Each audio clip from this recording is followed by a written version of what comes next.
হ্যাঁ, জীবের উৎপত্তি সম্পর্কিত বিভিন্ন তত্ত্ব আমরা দেখব যে রয়েছে। তো আহ, তার মধ্যে কিছু এমন তত্ত্ব রয়েছে যেগুলি মূলত পরীক্ষামূলকভাবে প্রমাণিত নয়। বলা যেতে পারে যে সেগুলি কোনোভাবেই গ্রহণযোগ্য নয়। আবার কিছু এমন তত্ত্ব রয়েছে যেগুলো মূলত আলোচনা করলে আমাদেরকে ভাবনা চিন্তা করতে বাধ্য করে। তো আমি শুরুতেই আহ, ভূমিকা স্বরূপ কিছু এমন তত্ত্ব যেগুলো হয়তো আমাদের ক্লাস 9-এ বিশেষ বলা যেতে পারে যে আহ, হয়তো গভীরে নেই, তবে আমরা গল্পের মতো সেগুলো একটু আলোচনা করে নিতে পারি। দেখো, পৃথিবীতে জীবের উৎপত্তি ধরে নেওয়া হয় যে আজ থেকে ওই 370 আহ, মিলিয়ন বছর পূর্বে, বা 360 থেকে 70 মিলিয়ন বছর পূর্বে উৎপত্তি লাভ করেছিল। তো এই পৃথিবীতে জীবের উৎপত্তি মূলত আমরা বলতে পারি যে সেই সম্পর্কিত বিভিন্ন তত্ত্ব বা বিভিন্ন বিভিন্ন থিওরি রয়েছে। যেমন তার মধ্যে উল্লেখযোগ্য তত্ত্ব হচ্ছে, হ্যাঁ, আমরা বলতে পারি যে তার মধ্যে উল্লেখযোগ্য যে তত্ত্ব বলা যেতে পারে যে বিশেষ সৃষ্টির তত্ত্ব। দেখো, আমি এর পূর্বেও আলোচনা করেছি বিশেষ সৃষ্টির তত্ত্ব, স্বতঃস্ফূর্ত উদ্ভবের তত্ত্ব, বায়োজেনেটিক তত্ত্ব। ঠিক আছে? তো এরকম কিছু তত্ত্ব রয়েছে যেগুলি মূলত আলোচনার বিষয়বস্তু, কিন্তু আমাদের ক্লাস 9-এ বিশেষ গভীরে নেই। তো আমি এক এক করে বলবো। যেমন আমি বলতে পারি যে বিশেষ সৃষ্টির তত্ত্ব, এই তত্ত্বে কি বলা হয় বা এই তত্ত্বের প্রধান বক্তব্য কি? বলছি, বিশেষ সৃষ্টির তত্ত্বের প্রধান বক্তব্য হলো যে এই আহ, পৃথিবীতে জীবের উৎপত্তি মূলত বলা যেতে পারে যে বিশেষ বল বা বিশেষ আধ্যাত্মিক শক্তি দ্বারা সৃষ্টি হয়েছে। ঠিক আছে? বিশেষ বল মানে এক কথায় বলা যেতে পারে যে ভগবান পৃথিবীতে মূলত এই জীবের সৃষ্টি করেছে, এটা আমরা বলতে পারি। তো ফাদার সুয়ারেজ বলে একজন ভদ্রলোক, উনি ধর্মযাজক ছিলেন। তো উনি এই তত্ত্বের প্রবক্তা বলা যেতে পারে। ওনার মতে বলা যেতে পারে যে বিভিন্ন অন্যান্য ধর্ম যে গ্রন্থগুলি রয়েছে, যেমন আমরা বলতে পারি যে আহ, উম, ওই বাইবেল খ্রিস্টানদের ক্ষেত্রে, বা কোরআন, বা গীতা, বিভিন্ন যে ধর্মগ্রন্থগুলি রয়েছে, সেই ধর্মগ্রন্থগুলিতেও এরকম উক্তি উল্লেখ করা রয়েছে যে পৃথিবীতে জীবের সৃষ্টি করেছেন বিশেষ শক্তি বা বিশেষ আধ্যাত্মিক শক্তি, বা এক কথায় আমরা বলতে পারি ভগবান ইত্যাদি। বাইবেলে যেমন লেখা রয়েছে, বাইবেল নামক ধর্মগ্রন্থে যেমন লেখা রয়েছে যে পৃথিবী এবং পৃথিবীতে জীবের সৃষ্টি হয়েছে মূলত 6 দিনে, এবং বলে দেওয়া হয়েছে যে আহ এরকম পঞ্চম দিনে, ষষ্ঠ দিনে, চতুর্থ দিনে, তৃতীয় দিনে কিসের কিসের কি সৃষ্টি হয়েছে। তো যাই হোক, আমরা খুব গভীরে যাব না, খুব গভীরে আলোচনার প্রয়োজন নেই। জিনিসটাকে বুঝতে হবে। কি বুঝলাম? বুঝলাম যে এরকম একটি তত্ত্বের প্রচলন ছিল, যেটাকে বলা হচ্ছে বিশেষ সৃষ্টির তত্ত্ব, যে তত্ত্বের প্রধান বক্তব্য হচ্ছে যে ভগবান পৃথিবীতে আহ প্রাণের সৃষ্টি করেছে। ঠিক আছে? কিন্তু দেখো, এই তত্ত্বের কোনো আহ, বলা যেতে পারে যে পরীক্ষামূলক প্রমাণ নেই। ফলে এই তত্ত্বটি কোনোভাবেই গ্রহণযোগ্য নয়। তো আমরা চলে যাব পরবর্তী তত্ত্ব। পরবর্তী তত্ত্ব আমরা বলতে পারি স্বতঃস্ফূর্ত উদ্ভবের তত্ত্ব, থিওরি অফ স্পন্টেনিয়াস জেনারেশন বলা যেতে পারে। স্বতঃস্ফূর্ত উদ্ভবের তত্ত্ব, এই তত্ত্ব আলোচনা করলে মূলত আমরা দেখব যে এই তত্ত্বের প্রধান যে বক্তব্য, সেটা হলো যে অজীবজ বস্তু থেকে জীবের সৃষ্টি হয়েছে পৃথিবীতে। আচ্ছা, আমি একটু ইন্টারাপ্ট করব। কারোর অডিও অন আছে? কারোর যদি অডিও অন থাকে, সেই অডিওটাকে অফ করে দাও। আশা করছি তোমরা এখন অডিওর সাইন বা ভিডিওর সাইন বুঝতে পারো। তো অডিওটাকে মিউট করে দেবে। ঠিক আছে? নাহলে আমি এখান থেকে করে দেবো, যদি না পারো আমাকে বলবে যে স্যার আমি পারছি না, আমি করে দেবো। ঠিক আছে? আচ্ছা, শুনবো। বলছে বিশেষ সৃষ্টির তত্ত্বের পর আমরা মূলত যেটা আলোচনা করি সেটা হচ্ছে, বলা যেতে পারে যে স্বতঃস্ফূর্ত উদ্ভবের তত্ত্ব। স্বতঃস্ফূর্ত উদ্ভবের তত্ত্ব, এই তত্ত্বের প্রধান বক্তব্য কি?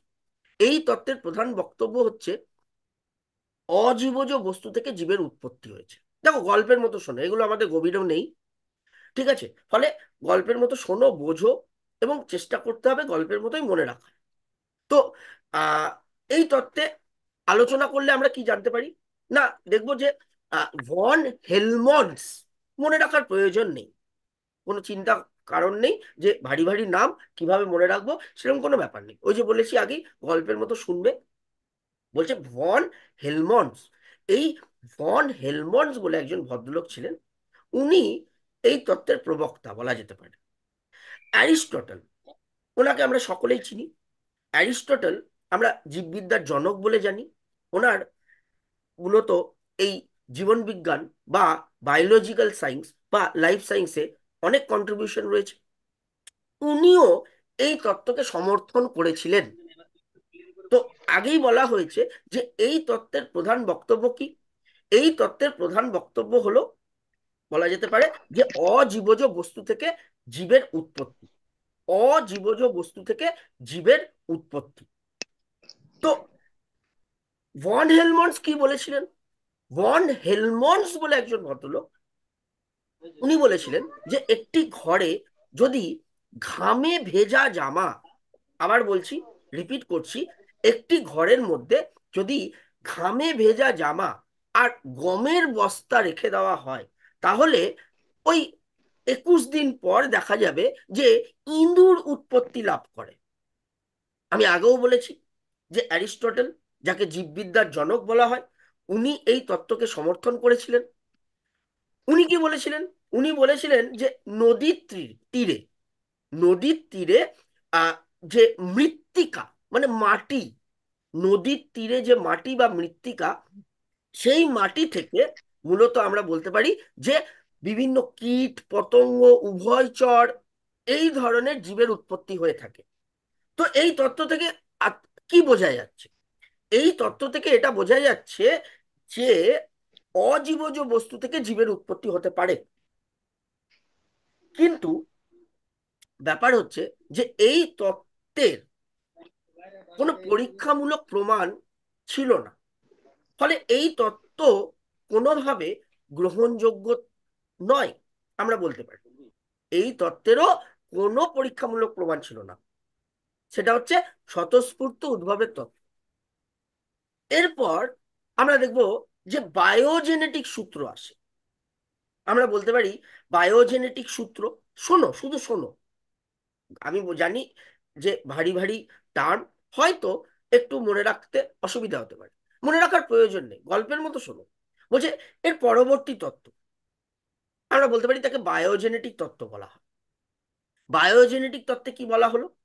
বায়োজেনেটিক তত্ত্বে পরীক্ষার সাহায্যে প্রমাণ করা করা হলো যে জীব থেকেই জীবের উৎপত্তি, বা বলা যেতে পারে পূর্ববর্তী জীব থেকেই জীবের উৎপত্তি হয়। ঠিক আছে? পূর্ববর্তী জীব থেকেই জীবের উৎপত্তি হয়ে থাকে। মূলত লুই পাস্তুর, আমরা জানি, তার পাস্তুরাইজেশন পরীক্ষা থেকে প্রমাণ করেন যে একমাত্র জীব, পূর্ববর্তী জীব থেকেই জীবের উৎপত্তি হতে পারে। ব্যাস।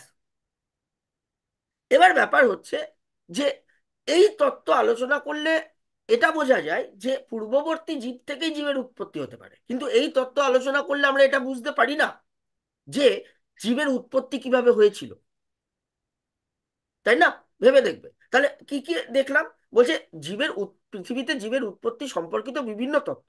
তার মধ্যে একটা তত্ত্ব হচ্ছে বিশেষ সৃষ্টির তত্ত্ব, যেখানে বলা হয়েছে যে ভগবান মূলত পৃথিবীতে জীবের আহ, সৃষ্টি করেছেন, বা জীবের উৎপত্তির পেছনে যে প্রধান কারণ সেটা হচ্ছে ভগবান। দ্বিতীয় হচ্ছে স্বতঃস্ফূর্ত উদ্ভবের তত্ত্ব, যেখানে মূলত আলোচনা করলে দেখা যাবে যে আহ অজীবজ বস্তু থেকেই মূলত জীবের উৎপত্তি হয়েছে। আর তৃতীয় হচ্ছে বায়োজেনেটিক সূত্র বলি আমরা। বায়োজেনেটিক সূত্র মূলত আহ, বলা যেতে পারে যে তার প্রধান বক্তব্য হলো যে না, পূর্ববর্তী জীব থেকে জীবের উৎপত্তি হয়, কিন্তু বায়োজেনেটিক সূত্র থেকে কখনোই এটা মানে উদ্ধার করা সম্ভব নয় যে জীবের উৎপত্তি কিভাবে হয়েছিল, তাই না? তো এখন ব্যাপার হচ্ছে এই ধরনের, মানে এই ধরনের বিভিন্ন তত্ত্ব রয়েছে বা বিভিন্ন তত্ত্বের প্রচলন রয়েছে। আমি যেমন আরো যদি কিছু নাম আহ, করি, যেমন বলা হচ্ছে সায়ানোজেন তত্ত্ব, তারপরে বলা হচ্ছে ক্যাটাস্ট্রফ তত্ত্ব, তো যেমন যাকে বাংলায় বলে প্রাকৃতিক দুর্যোগের তত্ত্ব। ঠিক আছে?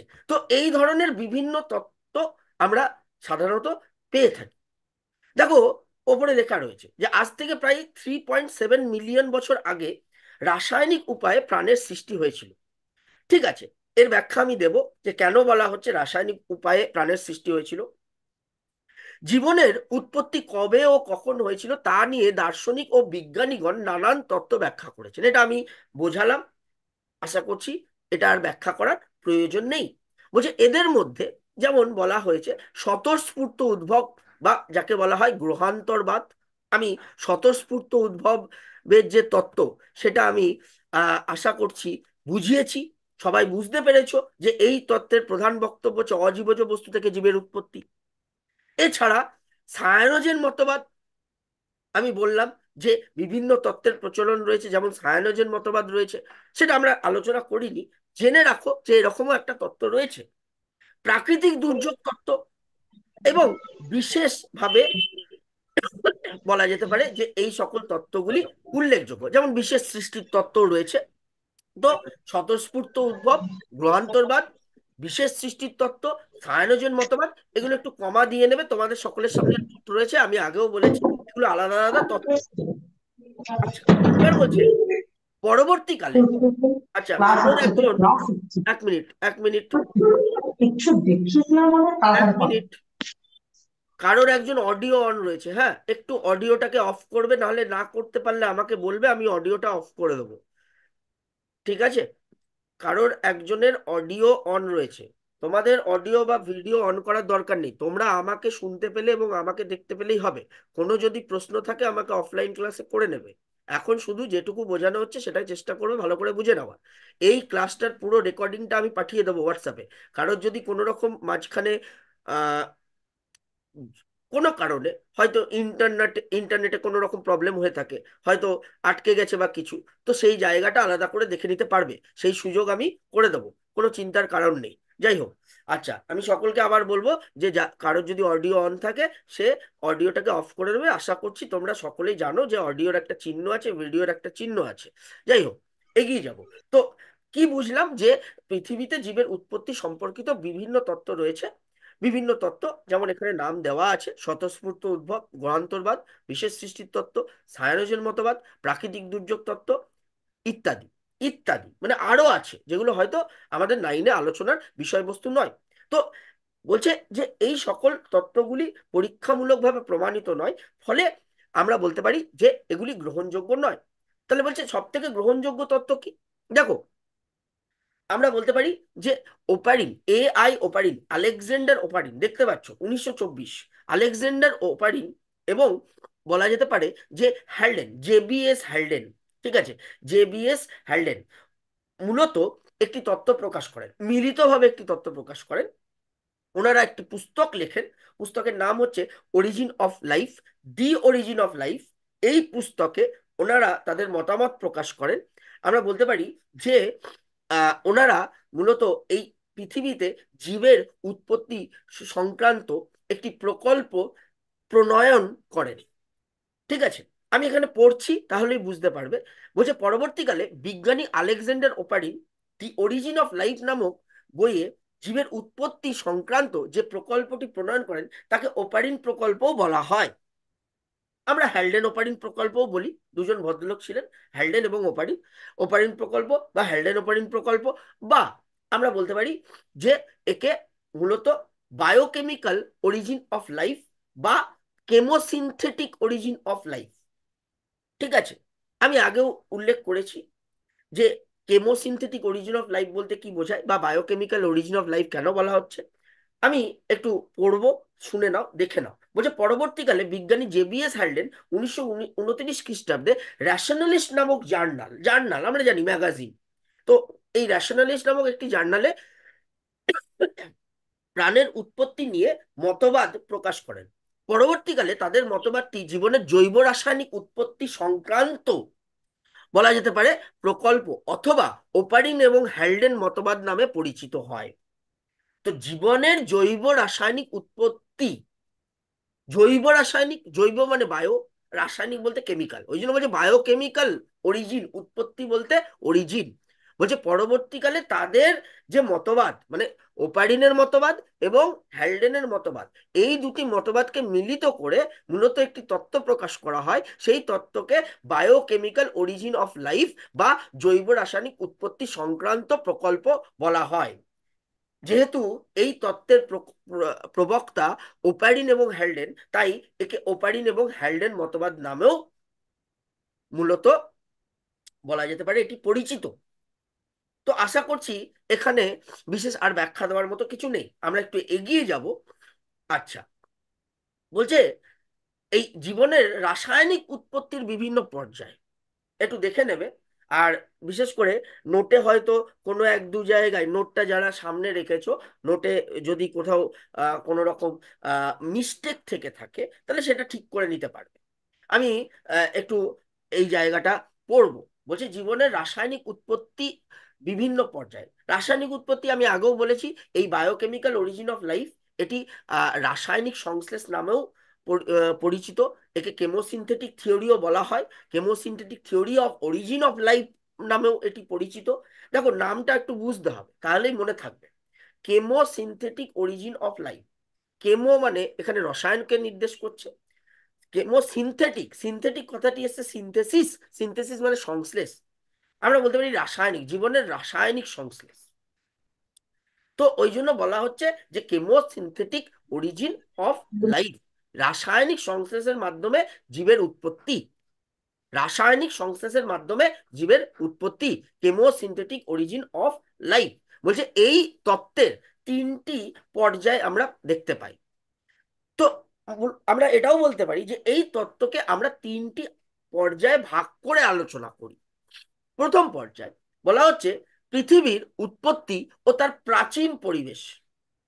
তার মানে প্রথম পর্যায়ে আমরা মূলত আলোচনা করি যে পৃথিবী কিভাবে উৎপত্তি লাভ করেছিল এবং সেই প্রাচীন মানে পৃথিবীর পরিবেশ কেমন ছিল।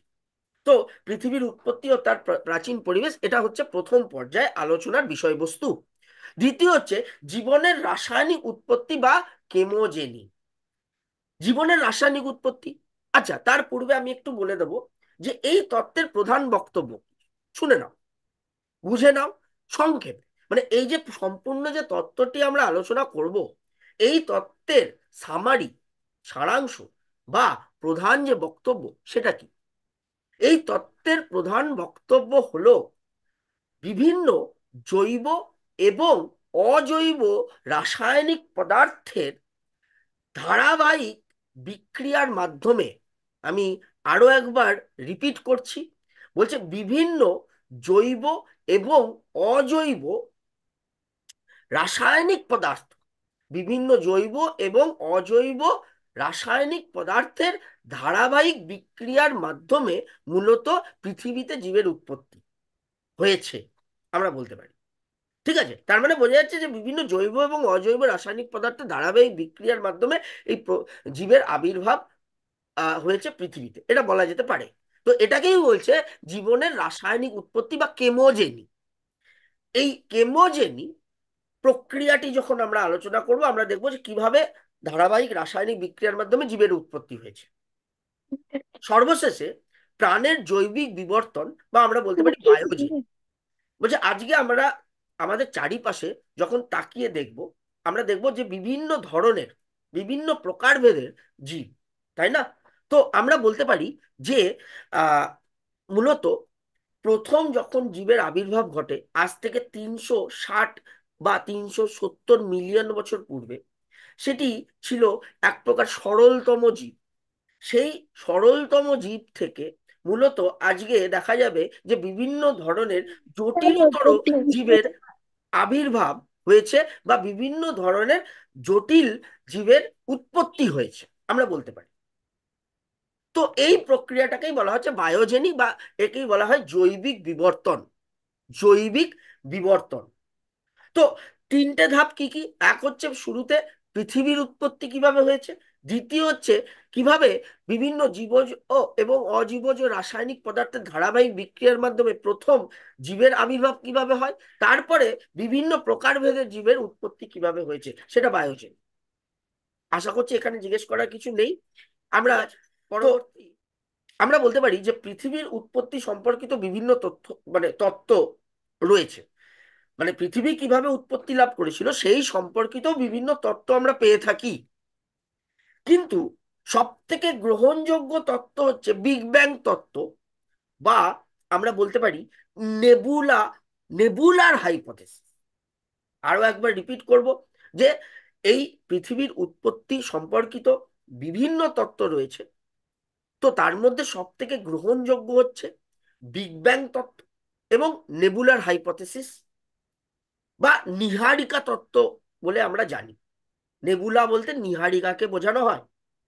আচ্ছা, এখন ব্যাপার হচ্ছে যে স্যার দুটো আলাদা কেন?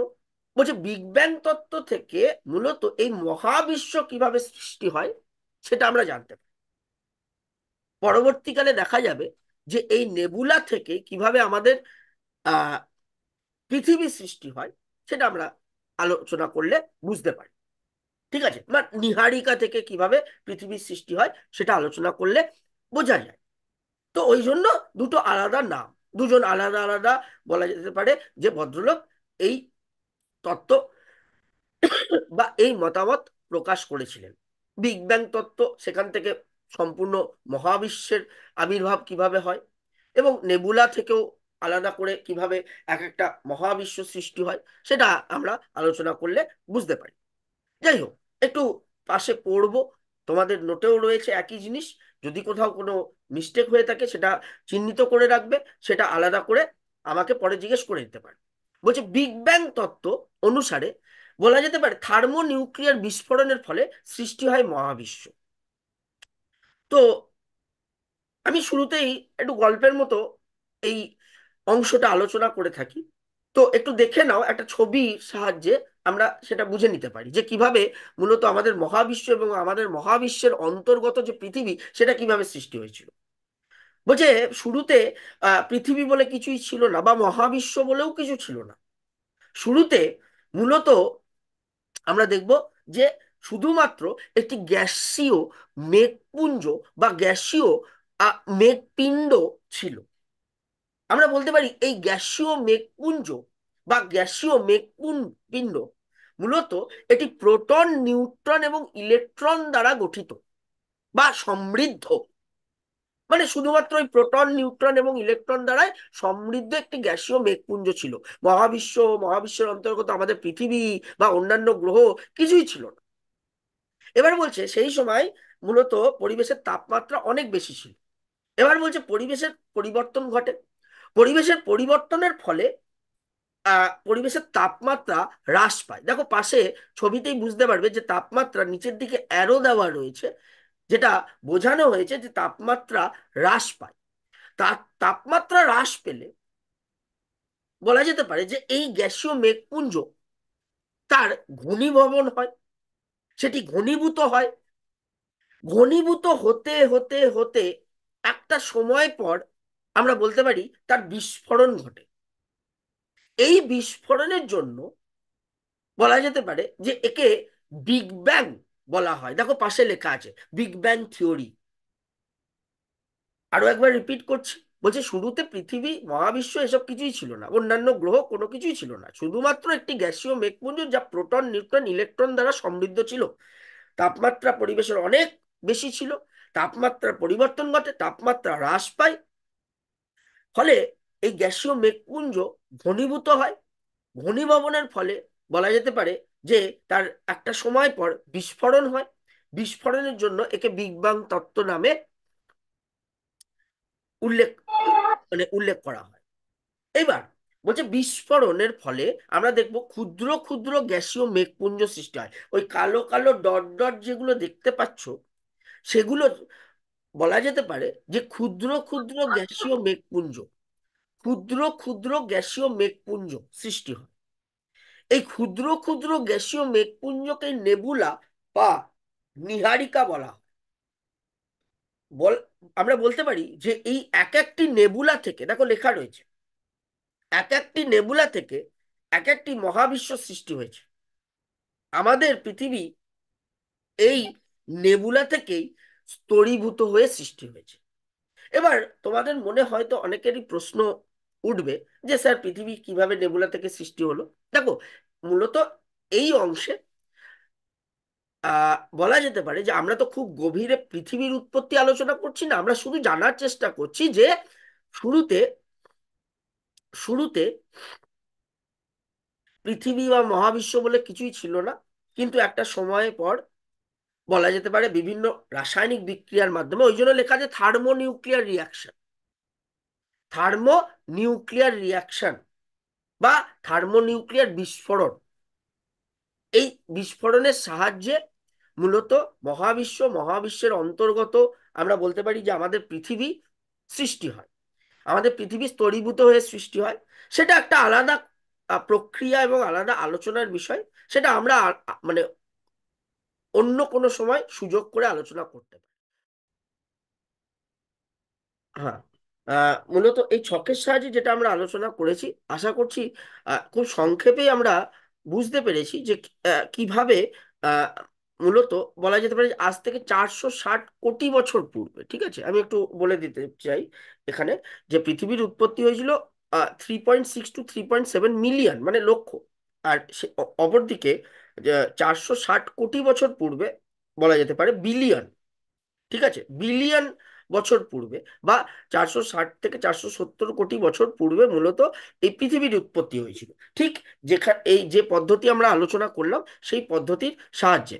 আচ্ছা, তো আমি পাশে একবার পড়ছি, একটু দেখে নাও, কারো যদি কোথাও অসুবিধা থাকে চিহ্নিত করে নেবে, আমাকে জিজ্ঞেস করে নিতে পারো পরে। বলছে বিগ ব্যাং তত্ত্ব অনুসারে থার্মোনিউক্লিয়ার বিস্ফোরণের ফলে সৃষ্টি হয় মহাবিশ্ব। মহাবিশ্বের সৌরজগতের অন্তর্গত পৃথিবীর সৃষ্টি হয়েছিল 460 কোটি বছর পূর্বে, বা আমরা বলতে পারি 4.6 বিলিয়ন ইয়ার্স পূর্বে বা বিলিয়ন বছর পূর্বে। নীহারিকা প্রকল্প বা নেবুলার হাইপোথেসিস অনুসারে পৃথিবী সৃষ্টির প্রাথমিক পর্যায়ে পৃথিবীর বিভিন্ন মৌলের উত্তপ্ত গ্যাসীয় ঘূর্ণায়মান পিণ্ড ছিল। মানে গ্যাসীয় মেঘপুঞ্জ বা ঘূর্ণায়মান গ্যাসীয় মেঘপিণ্ড ছিল। এরপর শত সহস্র বছর ধরে পৃথিবী তাপ বিকিরণ করে, মানে তাপমাত্রা হ্রাস পায় আমরা বলতে পারি, এবং বলা যেতে পারে ফলে মৌলগুলি ঘনত্বের ভিত্তিতে বিভিন্ন স্তরে বিন্যস্ত হয়। একেই বলে স্তরীভবন বা একেই বলে স্তরীভূত হওয়া। ওই জন্য দেখো লেখা রয়েছে যে নেবুলা থেকে স্তরীভূত হয়ে সৃষ্টি হয়েছে পৃথিবী।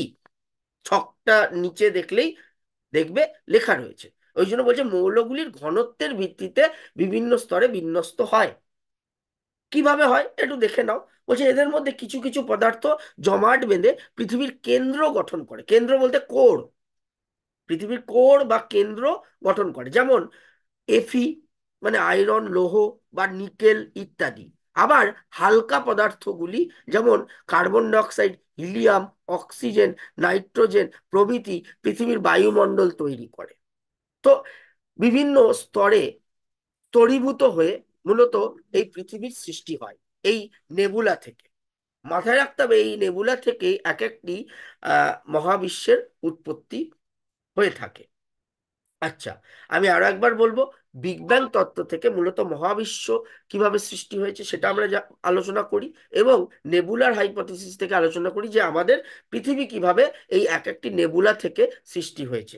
এই মাথায়ও এটাও রাখতে হবে যে এক একটি নেবুলা বা নীহারিকা থেকে মূলত এক একটা মহাবিশ্ব সৃষ্টি হয়েছে। ঠিক আছে। আচ্ছা, আমরা এগিয়ে যাব এরপরে পরবর্তী যে পর্যায়। পরবর্তী পর্যায়ে হচ্ছে জীবনের রাসায়নিক উৎপত্তি বা কেমোজেনি বলা যেতে পারে। তো জীবনের রাসায়নিক উৎপত্তি বা কেমোজেনি, কেমো কেমো কথাটির অর্থ রাসায়নিক বা রসায়নকে নির্দেশ করছে।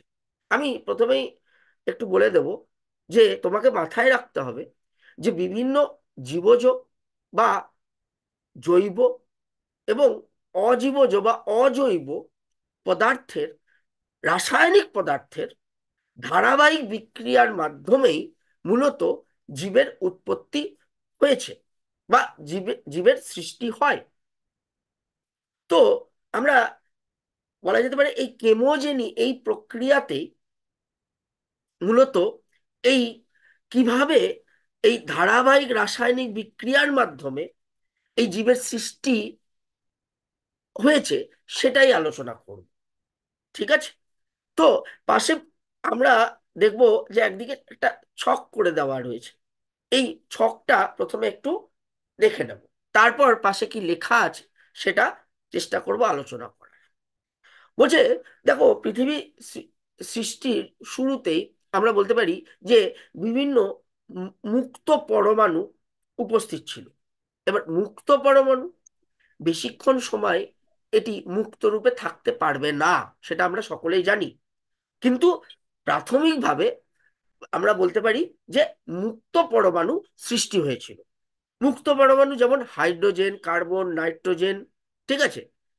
বলা যেতে পারে যে এরা স্বাভাবিকভাবে উচ্চ তাপমাত্রায় পরস্পরের সঙ্গে বিক্রিয়ায় সংগঠিত হলে এরা অণু গঠন করবে। তো স্বাভাবিকভাবে এরা মুক্ত পরমাণু রূপে বেশিক্ষণ সময় কখনোই স্থিতিশীল অবস্থায় থাকতে পারবে না। তো প্রাথমিকভাবে মুক্ত পরমাণু গঠিত হয়েছিল। এবার বলছে পৃথিবীর তাপমাত্রা হ্রাস পায়, ওই জন্য লেখা রয়েছে দেখো পাশে শীতলীকরণ।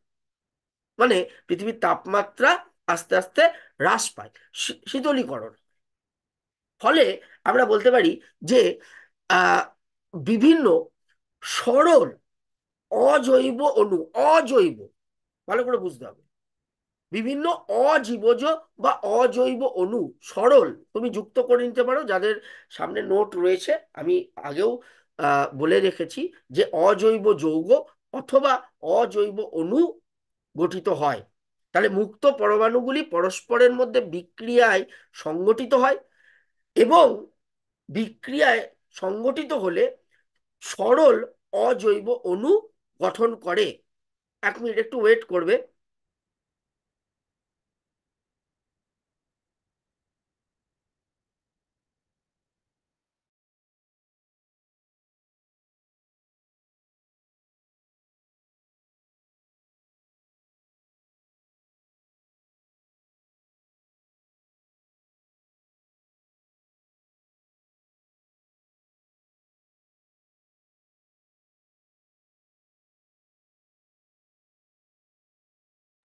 হ্যাঁ।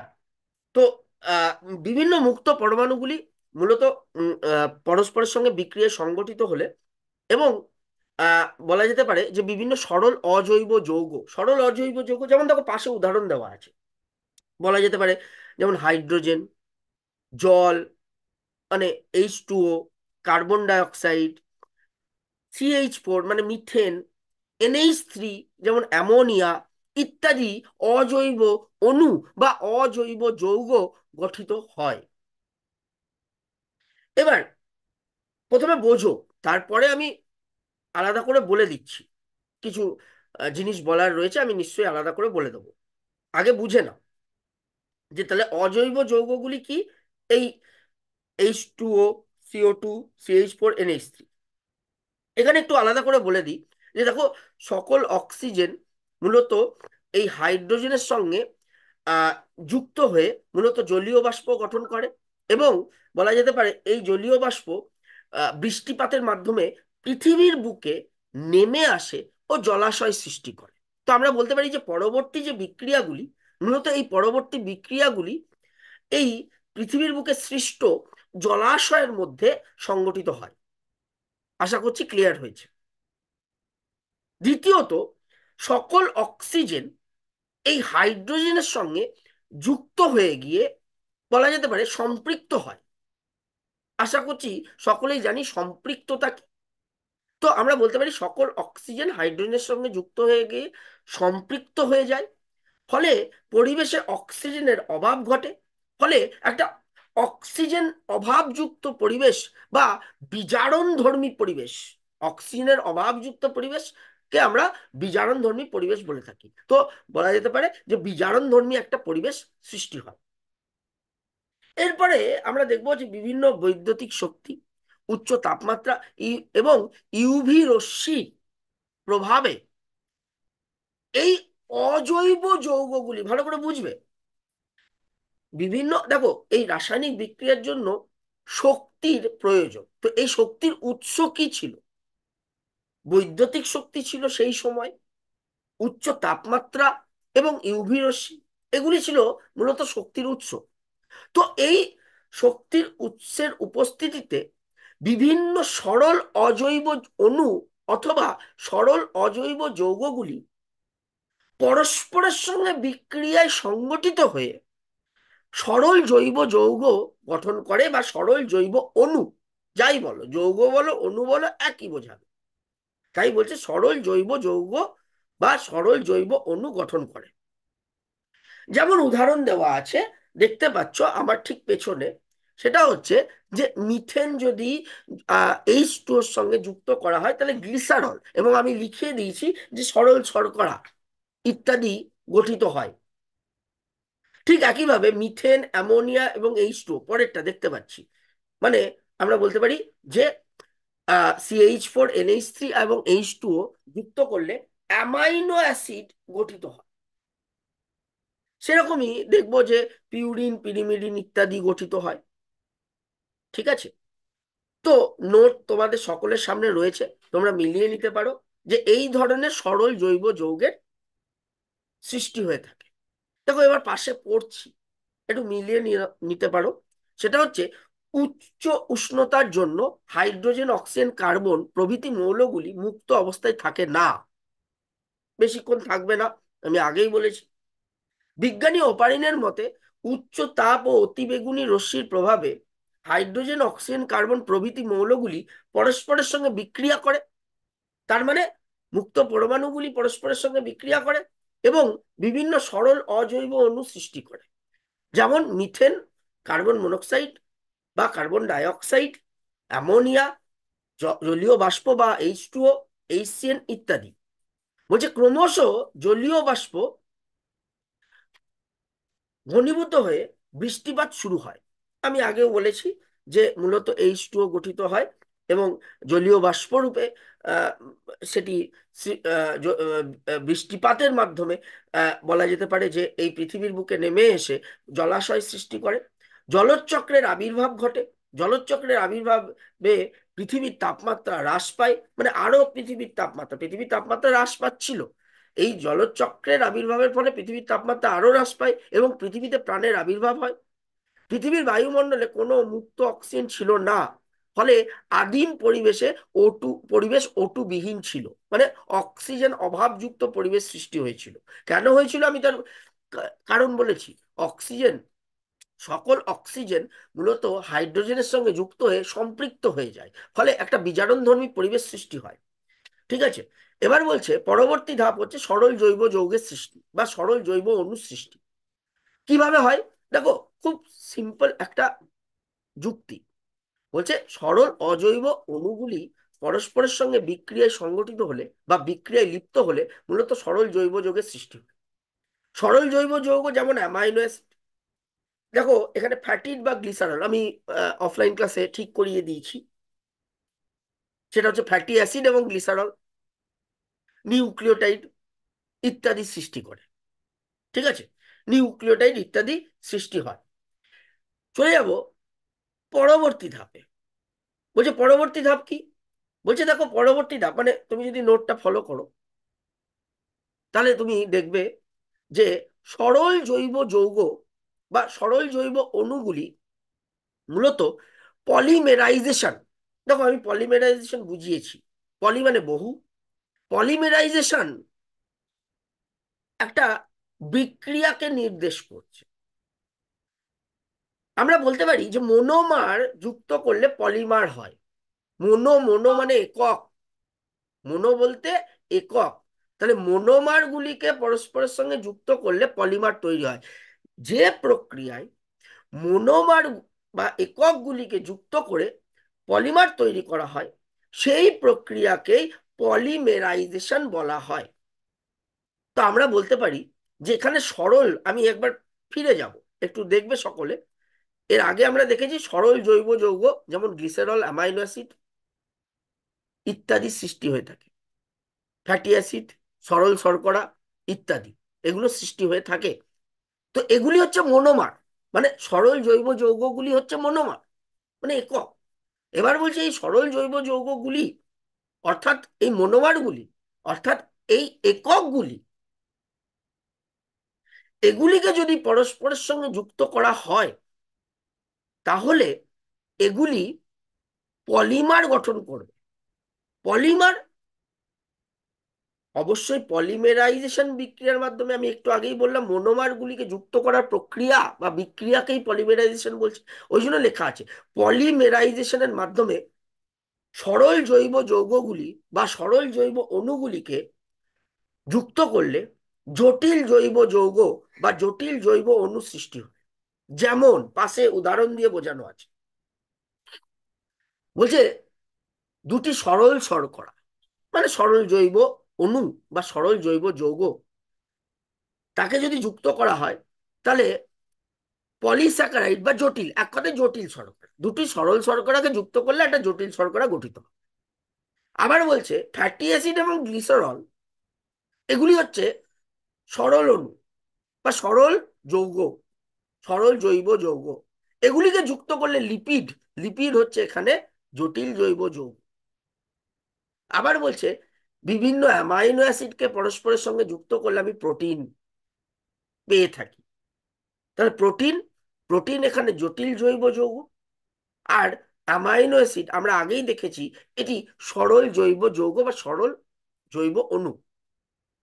আচ্ছা, এখানে একটু মিস্টেক রয়েছে, আমি এই জায়গাটা একটু ক্লিয়ার করে দিতে চাই, নোটটা ঠিক করে নেব পরে আমরা। সেটা হচ্ছে যে আগে আমরা দেখবো যে সরল জৈব যৌগ মূলত নিউক্লিওটাইড গঠিত হয়। দেখো এখানে লেখা রয়েছে, আগের, আমি আগের স্লাইডে ফিরে যাচ্ছি, দেখো লেখা রয়েছে সরল জৈব যৌগের সৃষ্টি, পাশে লেখা রয়েছে সরল অজৈব যৌগগুলি পরস্পরের সঙ্গে বিক্রিয়া করে সরল জৈব যৌগ যেমন amino acid, fatty acid, glycerol, nucleotide সৃষ্টি করে। তাহলে এখানে নিউক্লিওটাইড হচ্ছে সরল জৈব যৌগ, আর নিউক্লিওটাইডগুলি পরস্পরের সঙ্গে বিক্রিয়া ঘটালে নিউক্লিক অ্যাসিড গঠন করে।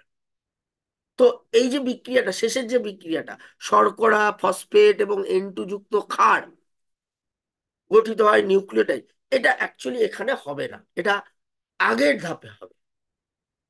তো যাই হোক, এটা অফলাইনে কোনো রকম অসুবিধা থাকলে আমরা আলোচনা করে নেব। আপাতত এটা কেটে দিতে পারো যার কাটা নেই। তো এখানে নিউক্লিক অ্যাসিড গঠিত হয়, জেনে রাখবে কি গঠিত হয়, নিউক্লিক অ্যাসিড গঠিত হয়। এবার বলছে যে এই জটিল জৈব যৌগগুলি পরবর্তী ধাপে কোয়াসার্ভেট গঠন করে। দেখো কোয়াসার্ভেট বা মাইক্রোস্ফিয়ার বলে লেখা আছে, এখানে একটু বলে দেব যে কোয়াসার্ভেট একটা মডেল, এটা ওপারিন এবং হ্যালডেনের মডেল অনুযায়ী বলা যেতে পারে আমরা একে কোয়াসার্ভেট বলে থাকি। কোয়াসার্ভেট হচ্ছে প্রথম আদি কোষ, বা বলা যেতে পারে যে প্রথম সৃষ্ট কোষের পূর্বসূরি বলে বিবেচনা করা হয়। কোয়াসার্ভেটকে প্রথম সজীব বস্তু বলে বিবেচনা করা। তুমি বলে স্যার মাইক্রোস্ফিয়ার কি, সেটা আমরা পরে আলোচনা করছি। মাইক্রোস্ফিয়ার কি জিনিস সেটা আমরা পরে আলোচনা করছি। এখানে আমি যুক্ত করে রেখেছি, যুক্ত করার কারণ হচ্ছে কারণ আমরা দুটো মডেল এই অংশ থেকে আলোচনা করি। একটা কোয়াসার্ভেট মডেল, সেটা ওপারিন এবং হ্যালডেনের মডেল। আর একটা সিডনি ফক্স বলে একজন ভদ্রলোক একটি মডেল প্রকাশ করেছিলেন, যাকে মাইক্রোস্ফিয়ার মডেল বলা হয়। এবং যদি আলোচনা করা যায়, তাহলে কোয়াসার্ভেট এবং মাইক্রোস্ফিয়ার তার বৈশিষ্ট্য অনেক মিল রয়েছে। এবং সিডনি ফক্সের মতে মাইক্রোস্ফিয়ার হচ্ছে প্রথম সজীব বস্তু, যেখান থেকে প্রথম আদি কোষের সৃষ্টি হয়। এবং ওপারিন এবং হ্যালডেনের মতে কোয়াসার্ভেট হচ্ছে প্রথম সজীব বস্তু, যেখান থেকে প্রথম আদি কোষের সৃষ্টি হয়। তো মাইক্রোস্ফিয়ারটা আপাতত বাদ রেখে আমরা পরে আলোচনা করব। আপাতত বলবো কোয়াসার্ভেট সৃষ্টি হয়েছে। তো কোয়াসার্ভেট কি? কোয়াসার্ভেটকে কোলয়েড বিন্দু বলা হয়। কোলয়েড কি? দেখো, খুব সরল ভাষায় বলতে পারি, যেমন পেস্ট অর্ধ তরল বা অর্ধ কঠিন যে বস্তু, আইসক্রিম সম্পূর্ণ তরল নয়, সেই ধরনের পদার্থকে আমরা কোলয়েড পদার্থ বলে থাকি। তো কোয়াসার্ভেট হচ্ছে একটা কোলয়েড বিন্দু, অনেকটা ওই পেস্ট, বা আমরা বলতে পারি যে ওই আইসক্রিমের মতো রাসায়নিক উপাদান। বলছে এই কোয়াসার্ভেটের সঙ্গে যদি নিউক্লিক অ্যাসিড, কারণ আমাদের এর পূর্বে দেখেছি যে জটিল জৈব যৌগ হিসেবে নিউক্লিক অ্যাসিড সৃষ্টি হয়, আমি আগেই বলেছি ওটা নিউক্লিক অ্যাসিড হবে নিউক্লিওটাইডের পরিবর্তে। নিউক্লিক অ্যাসিড দু ধরনেরই হয়, এটা আমরা সকলেই জানি, এর আগেও আমরা পড়েছি, আমাদের পূর্বের অভিজ্ঞতা রয়েছে। সেটা হচ্ছে রাইবোনিউক্লিক অ্যাসিড বা ডিঅক্সি রাইবোনিউক্লিক অ্যাসিড, অর্থাৎ ডিএনএ বা আরএনএ। তো আমরা বলতে পারি যে মূলত এই প্রথম যে নিউক্লিক অ্যাসিড সৃষ্টি হয়েছিল সেটা ছিল আরএনএ, ডিএনএ নয়। আমি আবার বলবো, ডিএনএ নয়। প্রথম যে নিউক্লিক অ্যাসিড সৃষ্টি হয়েছিল সেটা হচ্ছে আরএনএ। তো এই কোয়াসার্ভেটের সঙ্গে যদি আরএনএ যুক্ত করা হয়, তাহলে বলা যেতে পারে যে এটি প্রথম আদি কোষ সৃষ্টি করে। দেখো, পরপর ছকটা যদি দেখো, তাহলে কোয়াসার্ভেটের সঙ্গে আরএনএ, পরে পরবর্তী লেখা রয়েছে আরএনএ জগৎ। কেন লেখা রয়েছে? কারণ কোয়াসার্ভেটের সঙ্গে যে প্রথম নিউক্লিক অ্যাসিড অর্থাৎ আরএনএ যখন যুক্ত করা হচ্ছে, তখন এই আরএনএ যুক্ত বা রাইবো নিউক্লিক অ্যাসিড যুক্ত যে প্রথম সজীব বস্তু সৃষ্টি হয়, তখন সেই জগৎটাকে আমরা আরএনএ জগৎ বলি। তো আমরা ওই জন্য বলতে পারি যে কোয়াসার্ভেটের পরবর্তী যে ধাপ সেটা হচ্ছে আরএনএ জগৎ সৃষ্টি হয়েছিল, অর্থাৎ কোলয়েড বিন্দু, রাইবো নিউক্লিক অ্যাসিড সহ কোলয়েড কোলয়েড বিন্দু, সেটা প্রথম আদি কোষ। মানে দেখো, আরএনএ জগৎ থেকে প্রথম আদি কোষ বা প্রাথমিক কোষ, আদি কোষ, প্রোটোসেল, প্রো কথার অর্থ পূর্বে, প্রোটোসেল বা প্রাথমিক কোষ সৃষ্টি হয়েছিল। পরবর্তীকালে আমরা দেখব যে এই প্রোটোসেল মানে প্রথম কোষ থেকে প্রোক্যারিওটের আবির্ভাব ঘটে, প্রোক্যারিওট থেকে এককোষী ইউক্যারিওট, এককোষী ইউক্যারিওট থেকে বহুকোষী ইউক্যারিওট, এবং স্বাভাবিকভাবে আমরা দেখতে পাচ্ছি বহুকোষী ইউক্যারিওট থেকেই বহুকোষী উদ্ভিদ এবং বহুকোষী প্রাণীর উৎপত্তি হয়। বলতে পারি যে প্রথম আদি কোষ সৃষ্টি এই পর্যন্ত হচ্ছে কেমোজেন, অর্থাৎ রাসায়নিক সংশ্লেষ। এর পরবর্তী অংশটি হচ্ছে মূলত বায়োজেন, জৈবিক বিবর্তন। সেটা আরো গভীরে আলোচনা করব। তো আশা করছি এখান থেকেই বুঝতে পারছি যে কোয়াসার্ভেট সৃষ্টি হয়, কোয়াসার্ভেটের সঙ্গে নিউক্লিক অ্যাসিড যুক্ত হয়ে প্রথম আদি কোষের সৃষ্টি হয়, প্রোটোসেলের সৃষ্টি হয়। কোয়াসার্ভেটকে প্রথম সজীব বস্তু বলে বিবেচনা করে থাকি, এবং এই কোয়াসার্ভেট থেকেই প্রথম আদি কোষ সৃষ্টি হয়ে থাকে। আলাদা করে কোয়াসার্ভেট সম্পর্কে বা কোয়াসার্ভেট বৈশিষ্ট্য সম্পর্কে আলোচনা করলে দেখা যাবে যে অনেকটা কোষের যে বৈশিষ্ট্য, ভালো করে বুঝো, একে সজীব বস্তু বলা হয়, একে আদি কোষের পূর্বসূরি বলা হয়। তো অনেকটা একটা কোষ, কোষ বলতে আমরা জীবের গঠনগত এবং কার্যগত একককে বলে থাকি। তো একটা কোষের যে সাধারণ বৈশিষ্ট্য, সরল যে বৈশিষ্ট্য, তার সঙ্গে এই কোয়াসার্ভেটের অনেক মিল রয়েছে। আচ্ছা, আমরা জৈবিক বিবর্তনটা আলোচনা করলে হয়তো আরো একটু ভালো বুঝবো। তাহলে প্রথম আদি কোষ প্রোটোসেল এইভাবে সৃষ্টি হয়েছে। দেখো, এরপরে ব্যাখ্যাটা দেওয়া আছে, যেগুলো আমরা এই মুহূর্তে আলোচনা করলাম। আমি একবার সংক্ষেপে পড়ছি, আশা করছি অসুবিধা হওয়ার কথা নয়। বলছে সরল জৈব যৌগগুলি পলিমেরাইজেশনের ফলে যথাক্রমে প্রোটিন, পলিস্যাকারাইড, লিপিড এবং পলিনিউক্লিওটাইড সৃষ্টি করে। একটু দেখে নিতে পারো ফিরে গিয়ে। আশা করছি অসুবিধা হবে না। দেখুন, পলিস্যাকারাইড বা জটিল শর্করা, লিপিড বা প্রোটিন, এবং আমি আগে বলেছি এখানে নিউক্লিক অ্যাসিড হবে। এই নিউক্লিক অ্যাসিড সৃষ্টি আহ, করে থাকে, বা আমরা বলতে পারি যে জটিল জৈব যৌগ সৃষ্টি হয়ে থাকে সরল জৈব যৌগগুলির ধারাবাহিক বিক্রিয়ার মাধ্যমে। এরপরে বলছে কোয়াসার্ভেটের উৎপত্তি। বলছে ওপারিনের মতে উৎপন্ন বৃহদাকার জৈব অণুগুলি আন্তর আণবিক বল দ্বারা আকর্ষিত হয় এবং গরম তরল স্যুপ, তো এখানে একটা টার্ম আছে, বলতে পারে এটা একটা প্রশ্ন 2 নম্বরে, গরম তরল স্যুপ কি, কাকে বলে না। আমরা দেখবো যে এর পূর্বে আমাদের জটিল যৌগ সৃষ্টি হয়েছে। জটিল জৈব যৌগ যেমন প্রোটিন এবং লিপিড, এই প্রোটিন এবং লিপিড আন্তর আণবিক বল দ্বারা আকর্ষিত হয়ে একটা আবরণী সৃষ্টি করে। ঠিক আছে, এই আবরণী বলা যেতে পারে যে অনেকটা কোষের কোষ পর্দার সঙ্গে মিল রয়েছে। ভালো করে বুঝবে। বলছে একটা কোষের বাইরের আবরণী হচ্ছে কোষ পর্দা। কোষ পর্দার উপাদান আলোচনা করলে আমরা দেখব যে কি না, প্রোটিন এবং লিপিড নির্মিত। তো মূলত জটিল জৈব যৌগ যেমন প্রোটিন এবং লিপিড, এগুলি আন্তর আণবিক বল দ্বারা আকৃষ্ট হয়ে একটা আবরণী গঠন করে এবং মূলত একটা কোলয়েড বিন্দু সৃষ্টি হয়। তো কোয়াসার্ভেটের ক্ষেত্রেও আমরা দেখব যে এরকম একটা আবরণ বেষ্টিত গঠন সৃষ্টি হয়ে থাকে বা কোলয়েড বিন্দু সৃষ্টি হয়ে থাকে, যেটি প্রোটিন ও লিপিডের আবরণী দ্বারা আবৃত। ঠিক আছে, তো বলা যেতে পারে এর সঙ্গে নিউক্লিক অ্যাসিড বা আরএনএ যুক্ত হয়ে প্রথম আদি কোষের উৎপত্তি ঘটে।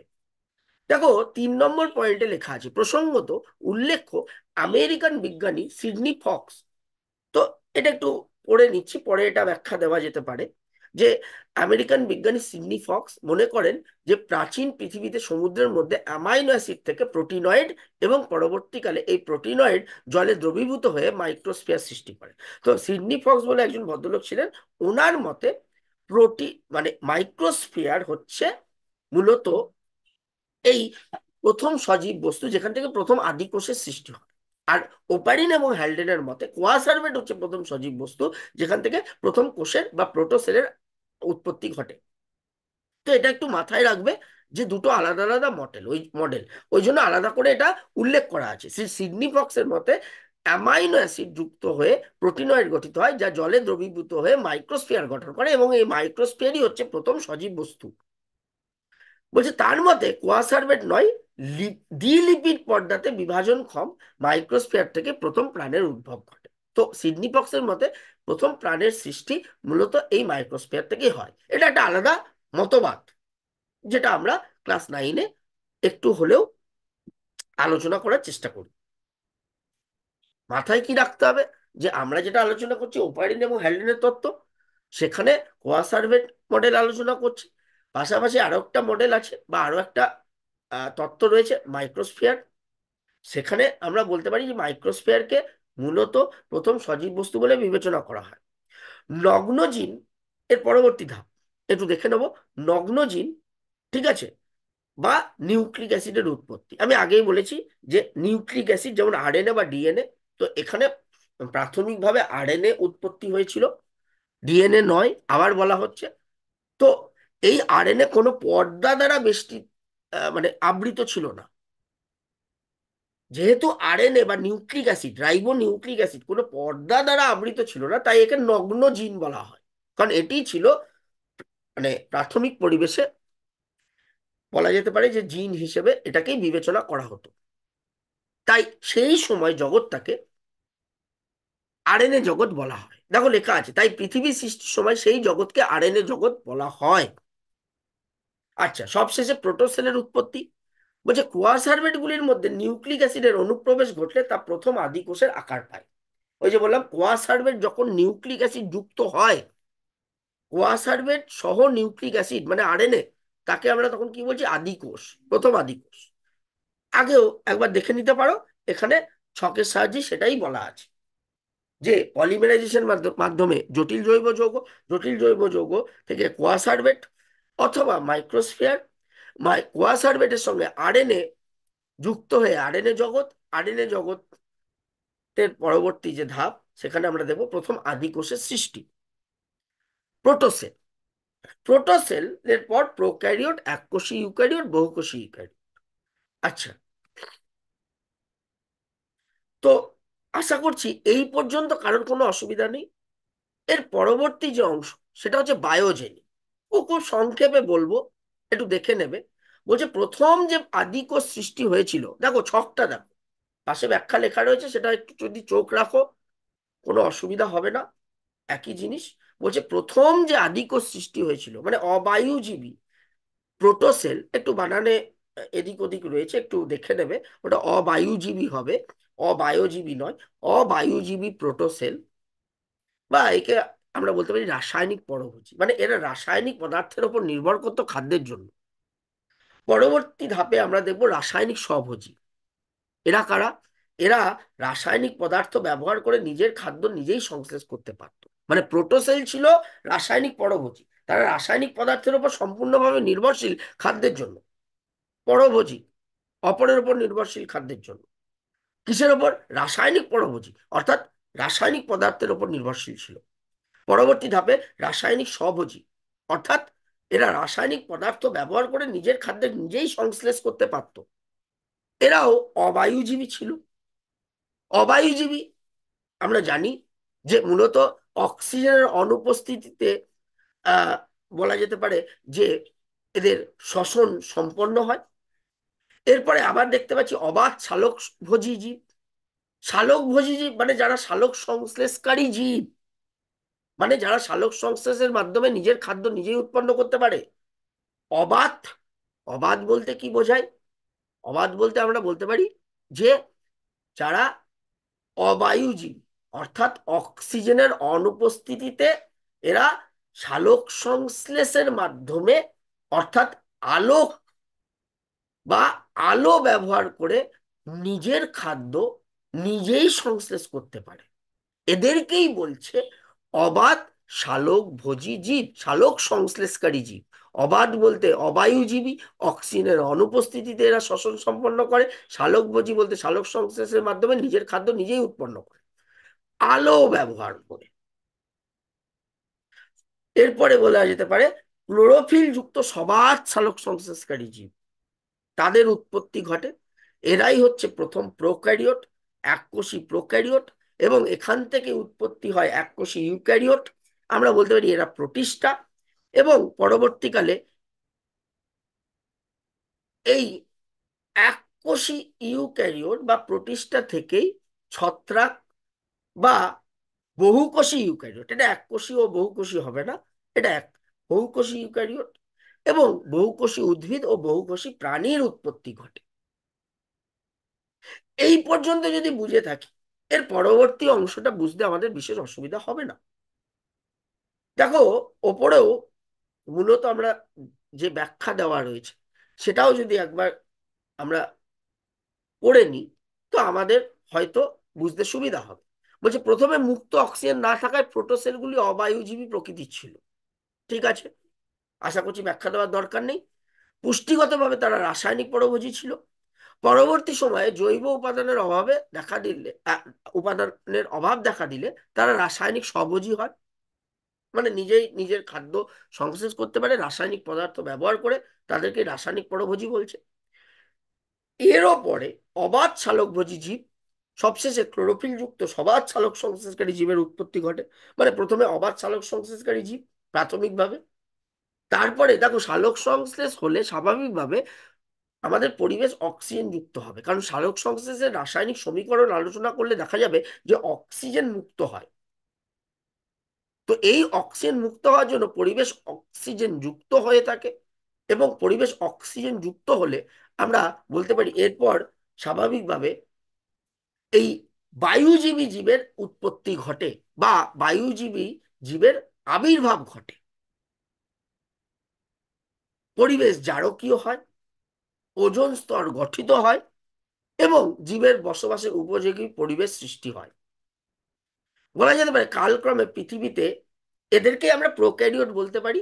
এই এককোষী প্রোক্যারিওট থেকেই পরবর্তীকালে জটিলতর এককোষী ইউক্যারিওট, এবং এই এককোষী ইউক্যারিওট থেকেই বহুকোষী ইউক্যারিওট, মানে বহুকোষী উদ্ভিদ এবং বহুকোষী প্রাণীর উৎপত্তি। বলছে শুরুতে আমরা দেখবো যে পৃথিবীর উৎপত্তি কিভাবে হয়েছিল। পৃথিবীর উৎপত্তি স্লাইডে এগিয়ে যাব। বলছে এখানে